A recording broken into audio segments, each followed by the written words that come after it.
요렇게 작성하셔가지고 그대로 그냥 복구 타셔서 그 사무실에 그렇게 내라고 전해주세요 라고 했더니 그거 그렇게 냈는 데만 해도 변제금이 100 얼마가 줄었어요. 월 변제금이. 월 100이요? 예.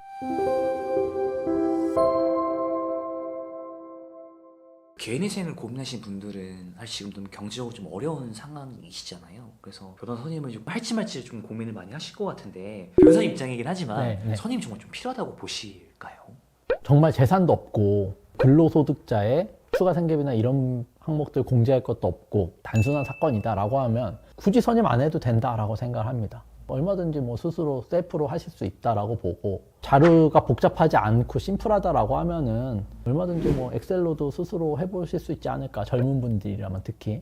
혼자 할 수 있음에도 불구하고 변호사를 선임을 하면 분명히 좋은 점이 있을 거거든요. 혼자 진행했을 때랑 맡겨서 진행했을 때랑 유의미한 차이점을 볼 수 있냐. 개인회생의 많은 사건들은 기계적으로 처리할 수 있는 부분들이 있거든요. 법원에서 보전권고 나오면 그거대로 다 이행을 하고, 그거에 대한 어떤 뭐 비판적인 검토 없이 그대로 변제금 올리라 그러면 올리고, 변제기간 늘리라 그러면 늘리고, 이럴 것 같으면은 그냥 혼자 정리해가지고 법원에서 시키는 대로 자료 붙여서 내고 하면은 통과되는 거는 문제는 없어요.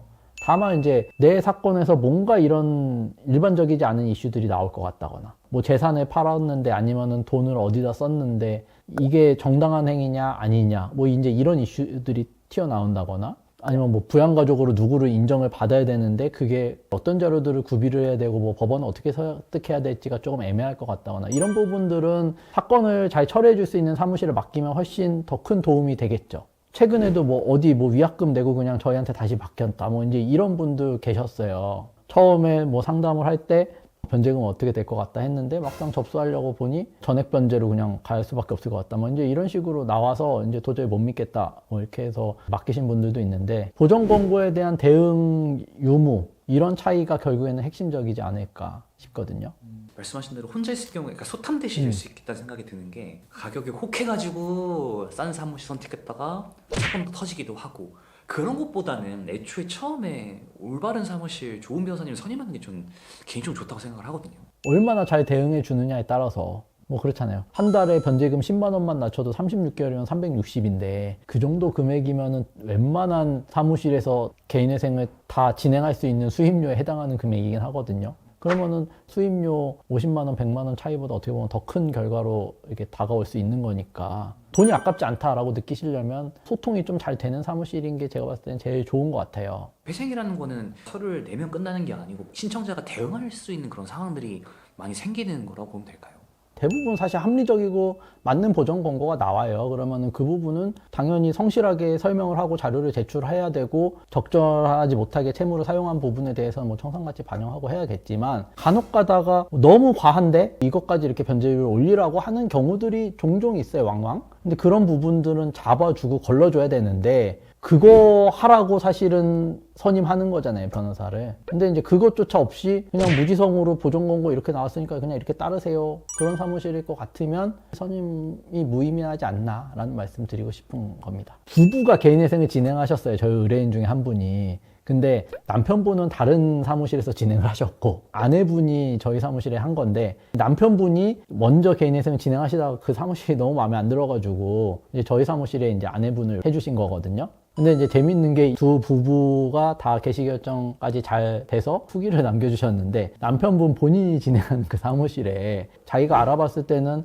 자녀도 추가 생계비로 더 뺄 수 있고 변제금이 이렇게 낮아질 수 있을 것 같은데 이렇게 해서 변제금을 낮춰달라고 했더니, 그 사무실에서 직원이 이거는 인정될 수 없는 겁니다, 어느 사무실에서 진행하시더라도 마찬가지라고 생각합니다라고 해서 그 카톡까지 저희한테 캡처해서 주셨어요.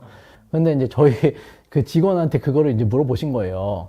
그랬더니 이제 저희 직원이, 아니 이거는 해보면 알 것 같은데요, 요렇게 작성하셔가지고 그대로 그냥 복구 타셔서 그 사무실에 그렇게 내라고 전해주세요 라고 했더니 그거 그렇게 냈는 데만 해도 변제금이 100 얼마가 줄었어요, 월 변제금이. 월 100이요? 예, 그러니까 이제 이분이 정작 본인은 이제 그 사무실에서 그런 식으로 업무가 처리가 되고, 배우자님 사건은 이렇게 다퉈가지고 변제금이 낮아지는 걸 보니까 더더욱이나 이 사무실에 대한 불신이 있으셨던 거죠. 어떤 사무실이냐의 차이는 이런 케이스는 이제 극명하게 나타나는데, 이런 부분에 따라서 이제 선임 여부에 따라 사건이 좀 달라질 수 있을 것 같아요.